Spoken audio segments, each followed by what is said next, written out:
नमस्कार, हर हर महादेव, जय भोलेनाथ। आप सभी का स्वागत है आपके खुद के YouTube चैनल पर जिसका नाम है चाचा के फैक्ट्स। मेरा नाम नितिन है।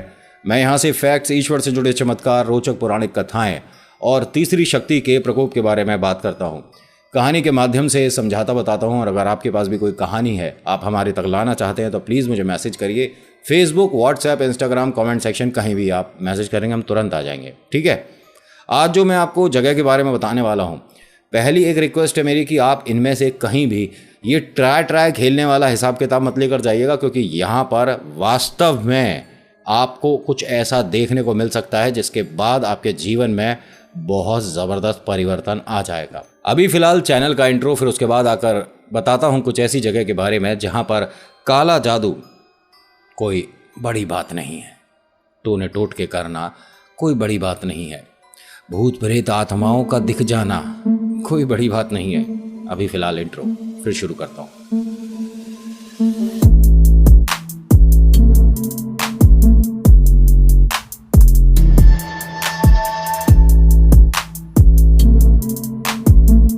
अपनी बात शुरू करने से पहले, वीडियो में आगे बढ़ने से पहले एक छोटी सी रिक्वेस्ट है कि अगर आपको कहानी, अगर आपको वीडियो, अगर आपको कंटेंट पसंद आता है तो प्लीज़ लाइक कर दिया करो, शेयर करो और साथ ही साथ सब्सक्राइब करिए अगर अभी तक नहीं किया है। क्योंकि मुझे ऐसा लगता है कि आप आते हैं, वीडियो देखते हैं, चले जाते हैं, लेकिन सब्सक्राइब करना भूल जाते हैं। तो मेरा फ़र्ज़ है कि मैं आपको बीच बीच में याद दिलाता रहूं। यहाँ पर आपको वो पॉपअप भी दिखता होगा कि बार बार वो आता है कि हाँ जी सब्सक्राइब करना भूलना नहीं है, हाँ जी लाइक करना भूलना नहीं है। तो भाई क्या करें, हम वीडियो बनाते हैं, बड़ा अच्छा लगता है कि अगर आप सपोर्ट करते हो और कुछ कहना चाहते हैं तो लिखिएगा हर हर महादेव, आपका नाम आपकी जगह। कुछ जगह से मिलवाता हूँ जिसके बारे में ये कहा जाता है कि हाँ सरकार भी इस बात को मान चुकी है। वहाँ पर पुलिस भी ये कहती है कि हाँ शाम को आपको 6 बजे के बाद इस जगह नहीं देखा जाना चाहिए। मिलवाऊँ कुछ जगह से। सबसे पहली कुशाभद्रा, उड़ीसा।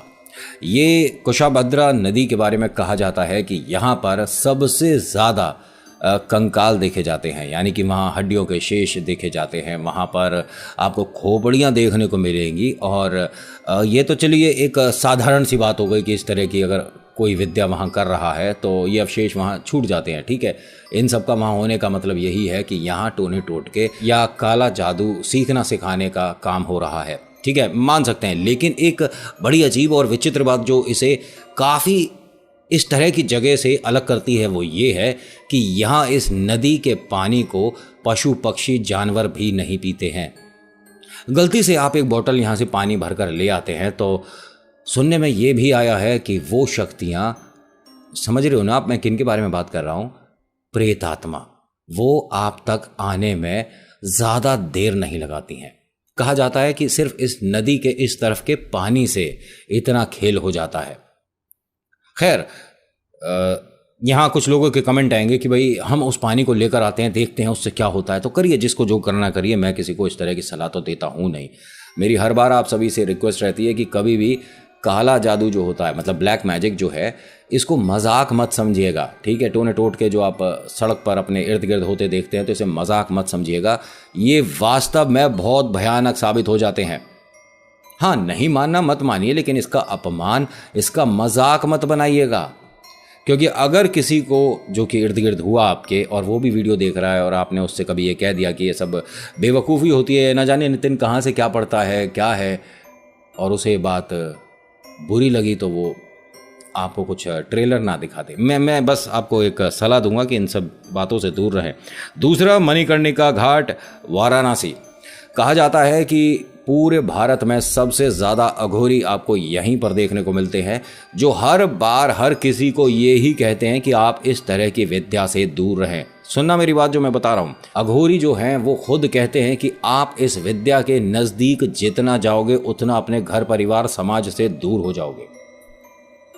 और बहुत से लोग अघोरी को क्या कहते हैं कि वो गलत होते हैं, वो ना जाने कैसे। और हाँ, आप उनके खान पान को तो जानते ही हो कि वो क्या खाते हैं। ठीक है भैया, महादेव के जो पुजारी हैं उनको आप किसी भी शब्द के साथ नहीं बांध सकते, और अघोरी तो बिल्कुल भी नहीं।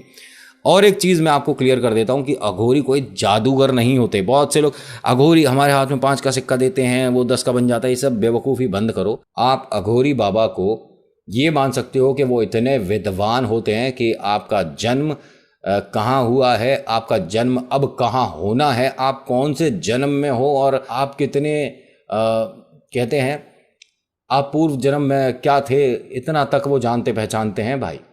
मजाक नहीं। वो अलग बात है कि वो ना इन चीज़ों में दिलचस्पी दिखाते और ना उन्हें कभी किसी को भी अपने आप को साबित करने की ज़रूरत पड़ी। वो अघोरी हैं। ठीक है, अब आ जाओ तीसरे पर, निमतला घाट कोलकाता।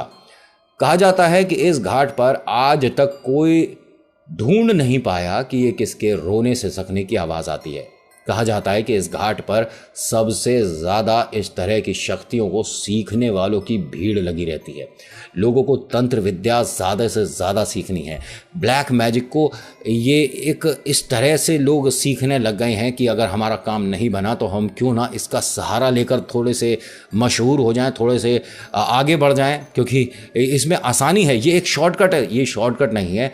ये इतना बड़ा आपका गलत डिसीज़न हो जाता है कि जिसकी वजह से आपकी ज़िंदगी में ऐसे ऐसे उथल पुथल देखने को मिलेंगे जो बाद में ठीक भी नहीं होते। हाँ, ये जो मैंने कहा है निमतला घाट के बारे में, कोलकाता में हर कोई जानता है इस घाट के बारे में। अगर आप नहीं जानते तो किसी से भी जो आपका फ्रेंड वहाँ रहता था पूछिएगा, क्या नितिन ने जो बताया है इस घाट के बारे में ऐसा होता है। रोने की आवाज़ आज तक कोई नहीं ढूंढ पाया, सिसकने की आवाज़ आज तक कोई नहीं ढूंढ पाया, लेकिन जो वहाँ रहते हैं, जो घाट पर मौजूद हैं, जो इस तरह की विद्या कर रहे हैं, वो इससे एक तरह से संतुष्ट होते हैं, खुश होते हैं। उन्हें लगता है कि हम जिसके लिए ये सब कर रहे हैं वो हमारी इस पूजा को स्वीकार कर रहा है। मैं पूजा ही बोलूँगा। नंबर 4 है मायोंग विलेज, आसाम। बड़ी अजीब सी बात है। आपने कभी सुना है कि इंसान जानवर का रूप ले लेगा? सुना है? ये पॉसिबल लगता है आपको? लेकिन इस विलेज में हुआ है। ये एकमात्र ऐसा विलेज है जहाँ पर बड़े से बड़े वो जो अंग्रेज़ आए या वो शासन करने वाले आए, जिनकी पिंडलियाँ कांपती थी, पैर कांपते थे इस गांव में आने से। हाँ, वो कहीं भी जाते थे, किसी से भी कोई भी काम करने के लिए बोलते थे अंग्रेज कि भाई आप पूरे गांव को ले आइए, उनसे आप पत्थर उठवाइए, ये सब होता था। लेकिन इस गांव में पैर रखने की इनकी हिम्मत नहीं हुई कभी भी। कोई भी एक भी यहाँ नहीं आया। क्यों? कहा जाता है कि इस गांव में जो आया, या तो वो इस गांव का होकर रह गया, या वो जब इस गांव से बाहर गया है तो गायब हो गया। हाँ, उसके मृत शरीर को लोगों ने 2-3 महीने बाद किसी और गांव में देखा, तो किसी भी अंग्रेज की हिम्मत नहीं हुई कि इस गांव में आकर 2 शब्द कह जाए। एक और विचित्र बात इसके लिए कहा जाता है कि इस गांव में जितने लोग हैं, और अगर उन्होंने जाने की कोशिश करी है तो 2 ही बातें हुई हैं, मृत शरीर मिला है या इसी गांव में एक जानवर बढ़ गया। आप समझिएगा, इसी वजह से इस गांव के लोगों ने ये बात हर किसी में एक तरह से फैला दी, पॉपुलर कर दी कि यहाँ इंसान को जानवर बनाने तक का ज्ञान मौजूद है। इसे मैं देखिए अपनी तरफ से तो ये बोलूँगा कि पॉसिबिलिटी बहुत कम है। साइंस ने कितनी तरक्की करी है, लेकिन ऐसा होना पता नहीं संभव है कि नहीं। लेकिन ये संभव है कि जो इंसान वहाँ आया, जब उसका शरीर उसका साथ छोड़ेगा, यानी जब उसकी मृत्यु होगी, तो वो एक जानवर के रूप में ही दोबारा पैदा होगा। ये मान सकते हैं, ठीक है, जैसे हम कहते हैं ना रीबर्थ हुआ, तो उस तरह का। नंबर 5 है सुल्तान शाही, हैदराबाद। कहा जाता है कि यहाँ पर ये जो ब्लैक मैजिक होता है सबसे ज़्यादा होता है। मतलब पूरे हैदराबाद में एकमात्र ये जगह ऐसी है जहाँ सबसे ज़्यादा ब्लैक मैजिक होता है। और ये बड़ा विचित्र और भयानक इसलिए भी है कि यहाँ पर पूरे भारत से लोग आते हैं, इस तरह की विद्या को सीखते हैं मात्र 1 हफ्ते में, ठीक है। और उसके बाद उनके काम बनने लग जाते हैं, जिसकी वजह से वो बहुत सारा सोना, चांदी, हीरे जवाहरात जो भी उनके पास है वो यहाँ पर छोड़ जाते हैं। एक बात बड़ी विचित्र सी नहीं है, जो आपने अपनी मेहनत से कमाया वो आप ऐसे ही किसी को देकर चले आए। हाँ ठीक है, अपने गुरु को आप दान देते हैं, स्कूल में भी आप फीस देकर ही पढ़ते हैं, लेकिन ये कहाँ तक ठीक है कि आप अपने आप को एक तरह से उनका गुलाम बनाकर चल दो। हाँ जी, ध्यान से सुनिएगा, जो यहाँ पर विद्या सीखने गया है ब्लैक मैजिक, एक तरह से उसकी बागडोर उसी तांत्रिक, उसी बाबा के हाथ में हमेशा के लिए हो जाती है। जब वो जो चाहेगा वो आप करोगे। हाँ, आप जानते हो विद्या, आप भी किसी पर अगर इस तरह का कुछ भी ब्लैक मैजिक करोगे तो वो पॉसिबिलिटी असर करेगा, लेकिन आप भी फ्री नहीं हो। समझ गए? इसी वजह से कहा जाता है कि जो भी ब्लैक मैजिक के करीब गया है उसका घर परिवार संसार से तो एक तरह से नाता छूट ही जाता है। वो सिर्फ और सिर्फ इसी विद्या में, इस काले अंधेरे में, इस भयानक से रास्ते पर इतनी दूर निकल जाता है जहां से उसे वापस लाना पॉसिबल नहीं है। हाथ जोड़कर रिक्वेस्ट है कि जो मैंने आपको जगह बताई हैं यहां जाकर ट्राई मत खेलिएगा, क्योंकि बहुत कम लोग हैं जिनकी वापसी होती है। हाँ, मैं मानता हूं कि आप पर ईश्वर का हाथ है, मैं मानता हूं कि आप हनुमान जी के भक्त हैं, लेकिन जब आप इस तरह की शक्तियों के इर्द गिर्द होते हैं तो आप हनुमान चालीसा भी नहीं पढ़ पाते हैं, क्योंकि वो इस तरह का माहौल कर देंगे, इस तरह का मौसम कर देंगे आपके इर्द गिर्द, आप वो ही सोचोगे जो ये आपको सोचने को मजबूर कर देंगे, आप वो ही देखोगे जो ये दिखाना चाहते हैं। हाँ, ऐसा होता है। आपको आपके घर में इन बाबा के होने का एहसास होने लग जाएगा कि आप जिनसे कुछ विद्या सीख कर आए हो ये तो बाहर वाले कमरे में ही बैठे हैं। हाँ, ऐसा होता है, मैं मजाक नहीं कर रहा हूँ। आप किसी भी इस तरह के गुरु से जो कि इन तरह की शक्तियों को सिखाने में सक्षम है, जो सिखाते हैं, इनके पास आप जाकर कुछ दिन बैठने लग जाओ, ये आपको आपके घर में दिखने लग जाएंगे। तो मेरी आप सभी से रिक्वेस्ट है, इन बातों को मजाक मत समझिए, इन शक्तियों को मजाक मत समझिए, इनका आदर करिए और इनसे दूर रहिए। तो आज की वीडियो में इतना ही। आज की वीडियो आपको कैसी लगी मुझे बताएगा ज़रूर। अच्छी लगी तो please hit the like button, share करिए, कमेंट में लिखिएगा जय भोलेनाथ, आपका नाम आपकी जगह। और मैं आप सभी से हर बार बोलता हूँ कि प्लीज़ प्लीज़ प्लीज़ आप ईश्वर पर ट्रस्ट करिए, ईश्वर पर भरोसा करिए, आपकी ज़िंदगी में चमत्कार होने शुरू हो जाएंगे।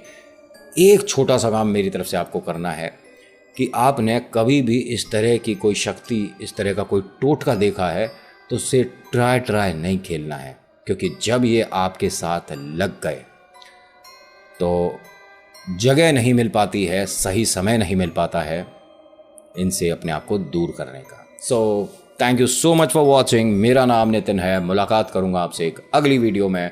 हर हर महादेव, जय भोलेनाथ, धन्यवाद।